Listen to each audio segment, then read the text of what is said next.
बिस्मिल्लाहिर्रहमानिर्रहीम। आज का उन्वान बेवा औरत और एक सुनार का किस्सा। नाज़रीन, इस्लामी तारीख़ और अवामी किस्सों में हमें ऐसे वाक़यात मिलते हैं जो दिल को झंझोड़ देते हैं और हमारे ईमान को ताज़ा कर देते हैं। आज की कहानी भी एक ऐसी ही बेवा औरत और एक सुनार की है। ये कहानी हमें सच्चाई, ईमानदारी और अल्लाह पर भरोसे का सबक देती है। शहर के एक कोने में एक बेवा औरत अपने दो छोटे बच्चों के साथ रहती थी। शौहर की वफ़ात के बाद उस पर गम और मुश्किलात के पहाड़ टूट पड़े थे। घर का चूल्हा अक्सर ठंडा रहता, कभी कभी बच्चों को भूखा ही सुला देती, मगर औरत का दिल ईमान से लबरेज था। वो हमेशा कहती, मेरा सहारा अल्लाह है, जो सबको देता है वो मुझे भी देगा। जेवर उनकी आखिरी निशानी थी। शौहर की यादगार के तौर पर औरत के पास एक छोटा सा सोने का कड़ा था। ये ही उसकी कुल पूंजी थी। एक दिन हालात उसे ऐसे ख़राब हुए कि उसने सोचा कि मैं ये जेवर बेचकर बच्चों के लिए रोटी और कुछ कपड़े ख़रीद लूँगी। वो जेवर लेकर मोहल्ले के पास गई। सुनार एक मशहूर आदमी था। उसकी दुकान सोने चांदी के जेवरात से भरी हुई, उस पर भरोसा करते थे। औरत ने जेवर आगे करके कहा, भाई ये जेवर ख़रीद ले, मुझे कुछ पैसे दे दें ताकि मैं अपने बच्चों का पेट भर सकूं। सुनार हाथ में लिया, गौर से देखा, दिल में सोचा, ये जेवर असली सोने का है।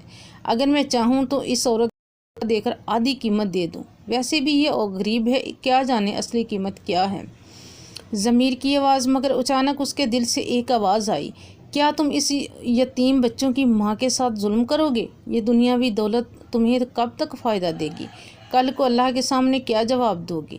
सुनार के हाथ कांप गए। उसने औरत की तरफ देखा जो बड़ी उम्मीद से उसकी आंखों में झांक रही थी। सुनार ने फैसला किया कि वो औरत नहीं देगा। उसने नरमी से कहा, बीबी ये जेवर बहुत है, मैं उसकी कीमत दूंगा, बल्कि कुछ ज़्यादा भी, ताकि तुम्हारे बच्चे आराम से जी सकें।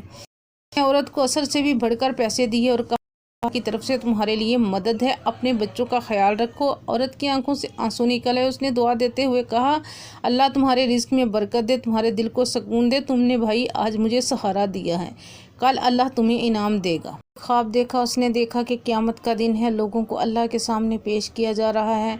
उसके पलड़े में उस औरत की दुआएं और यतीम बच्चों की मुस्कुराहट रखी जा रही थी। ये नेक अमल उसके गुनाहों से भारी हो गया। वो चौंक कर जाग गया और सजदे में गिर गया। उसने अल्लाह का शुक्र अदा किया और कहा कि उसे अल्लाह ने जुल्म करने से बचा लिया। सुनार की ज़िंदगी बदल गई। अब वो हमेशा इंसाफ करता, किसी को धोखा न देता। लोग उसकी दयानतदारी की मिसालें देने लगे।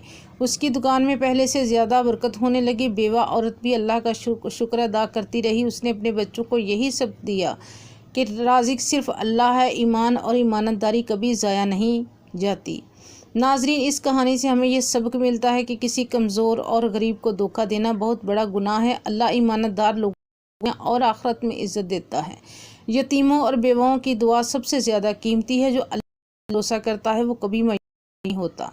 यूँ एक बेवा औरत और सुनार हमें ये याद दिलाता है कि दुनियावी फ़ायदे वक्ती हैं, मगर नेकी हमेशा बाकी रहती है। अल्लाह हम सबको ईमानदारी और रहमदिली की